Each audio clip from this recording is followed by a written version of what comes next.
أعوذ بالله من الشيطان الرجيم. بسم الله الرحمن الرحيم.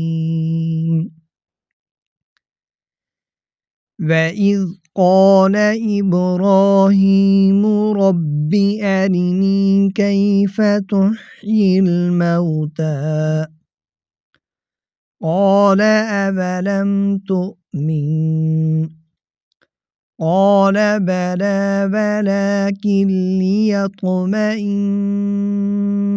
قلبي قال فخذ أربعة من الطير فصرهن إليك ثم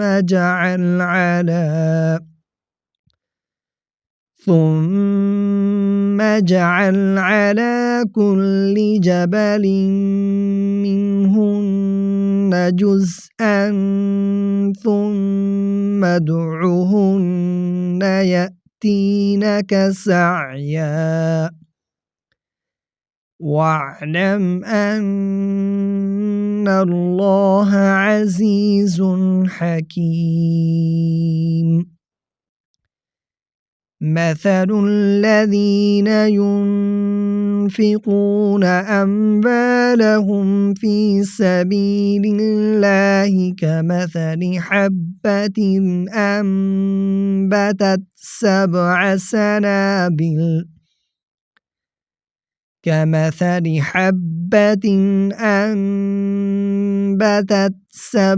سنابل في كل سنبلة 100 حبة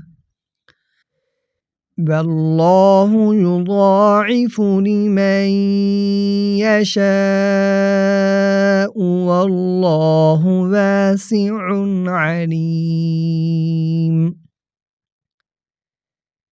الذين ينفقون أموالهم في سبيل الله ثم لا يتبعون ما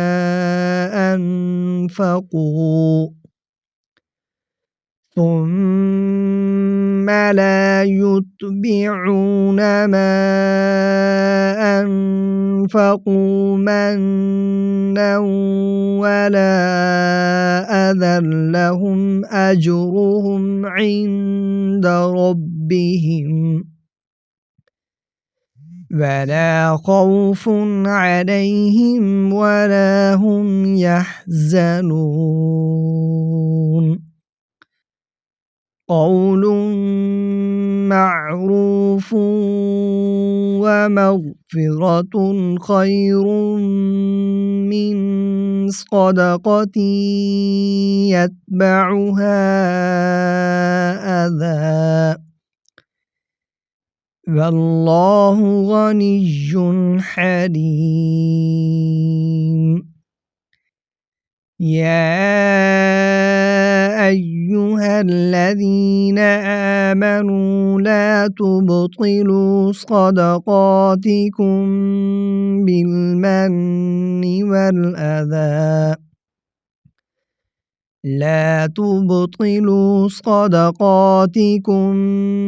بالمن والأذى كالذي ينفق ماله رئاء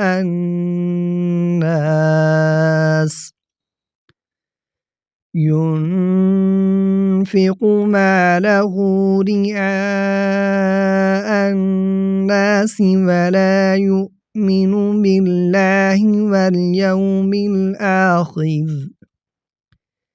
فمثله كمثل صفوان عليه تراب فأصابه وابل فتركه صلدا